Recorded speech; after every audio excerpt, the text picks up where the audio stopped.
بنگلہ دیش میں احتجاج شروع ہو گیا ہے اور وہاں پر کوٹا سسٹم کے خلاف احتجاج کیا جا رہا ہے. 5 طلبہ جو ہیں اس میں بتائے جا رہے ہیں ہلاک ہو گئے ہیں. یہ کیا سر وجہ بن رہی ہے؟ حفیظ جلندری مرحوم کی جو بیٹی ہیں رضا ریاض جی، ان کا میسج آیا ہے اچھا کہ آپ نے میرے والد کا جو سلام ہے واہ، امام حسین کے نام وہ پڑھا ہے، شکریہ ادا کیا ہے. جناب شکریہ، اس میں شکریہ کی کیا بات ہے؟ ہم تو ان سے فیض حاصل کرتے ہیں، کرتے رہیں گے. اور جو ڈاکٹر فرید ملک صاحب کہتے ہیں کہ واحد راستہ یہی ہے، دستور کا راستہ، اس کو اپنانا ہوگا، آگے بڑھنا ہوگا. دیکھیں یہ جو بنگلہ دیش ہے اس میں آج میں نے دیکھا کہ ہمارے جو ڈپٹی وزیر اعظم ہیں اور وزیر خارجہ ہیں اسحاق ڈار صاحب، جی سر، انہوں نے جو ہائی کمشنر ہیں ہمارے بنگلہ دیش میں ڈھاکہ میں پاکستان کے، ان سے بات کی اور کہا کہ جو پاکستانی طالب علم، اب بھی بہت سے طالب علم پاکستانی وہاں تعلیم حاصل کر رہے ہیں، اچھا، وہاں میڈیکل میں، انجینئرنگ میں، کہ ان کی سلامتی کا خیال رکھا جائے اور ان کو بھی تاکید کی کہ وہ بھی دور رہیں، وہ بھی دور رہیں سے. اب ہو یہ رہا ہے کہ یہ جو اصل میں حسینہ واجد جو ہیں، اب یہ اپنے جو جیالے ہیں نا ان کی پارٹی کے، ان کو ہر وقت مضبوط کرنے میں لگی رہتی ہیں. اچھا، اب یہ کہتی ہیں کہ جو مفتی باہنی کے لوگ تھے جو ان کی اولادیں ہیں، ان کے لیے اب انہوں نے 30% کوٹا مختص کر دیا ہے ملازمتوں میں. اچھا، 30%.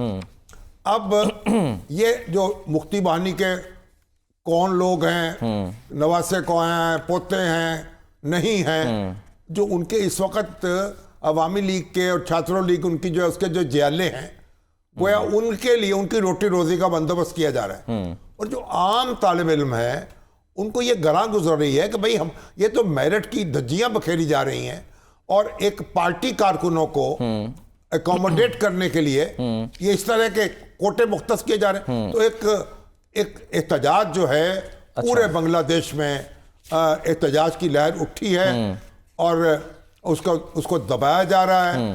اس میں ہلاکتیں بھی ہوئی ہیں، ایک طالب علم ہلاک ہوا ہے، وہ زخمی ہوئے ہیں. 5 کی ویسے اطلاعات آ رہی ہیں. سر اس کو ختم بھی تو کیا گیا تھا، اس سرکاری نوکریوں میں 2018 میں کہہ رہے ہیں کہ ختم کر دیا تھا. اس وقت تو 30% کر دیا انہوں نے. اچھا، 30%. اور اس کے معاملہ سپریم کورٹ میں، وہ کبھی کہہ رہے ہیں کہ پاکستان اس کے پیچھے ہے، کبھی کہہ رہی ہیں کہ جناب یہ وہ رضاکار ہیں جماعت اسلامی کے، وہ پیچھے ہیں. 1971 میں استعمال ہوتی تھی رضاکار کی. نہیں، رضاکار کی جو پاکستان یعنی فوج کے ساتھ جو نوجوان تھے ان کو رضاکار کہا جاتا تھا. اچھا، وہ مفتی باہنی تھی جو بنگلہ دیش کے جو اور انڈین ٹریڈ تھی، اور وہ اپنی عوامی لیگ کی مسلح ایک تنظیم تھی ایک لحاظ سے.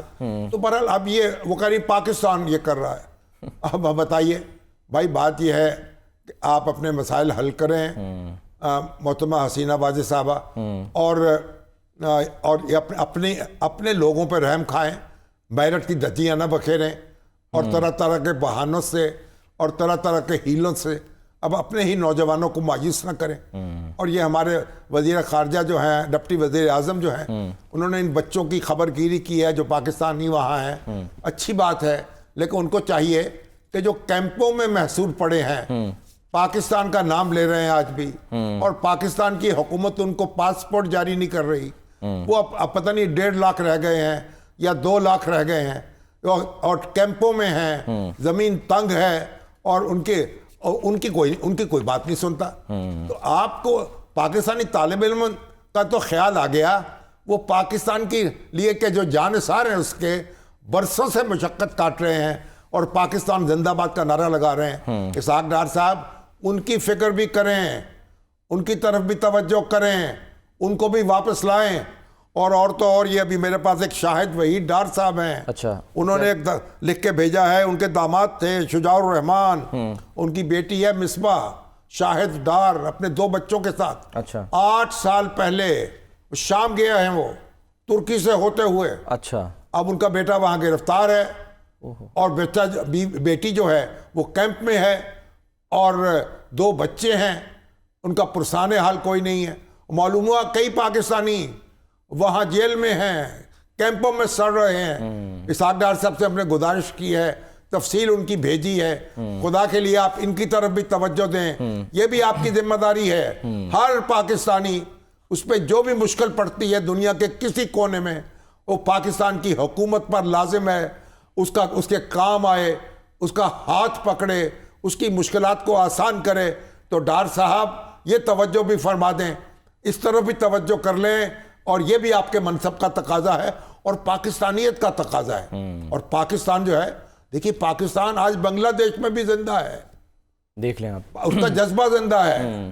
پاکستان, بھٹو صاحب نے کہا تھا نا وہاں تقریر کرتے ہوئے سیکورٹی کونسل میں, پاکستان ایک آدرش ہے, پاکستان ایک آئیڈیل ہے, پاکستان ایک آرزو ہے, پاکستان ایک منزل ہے, پاکستان کسی جغرافیے کا اور خطے کا نام نہیں ہے. پاکستان جو ہے ہم اس سے جڑے رہیں گے, اور پاکستان جو ہے پورا عالم اسلام اس سے طاقت حاصل کرتا ہے.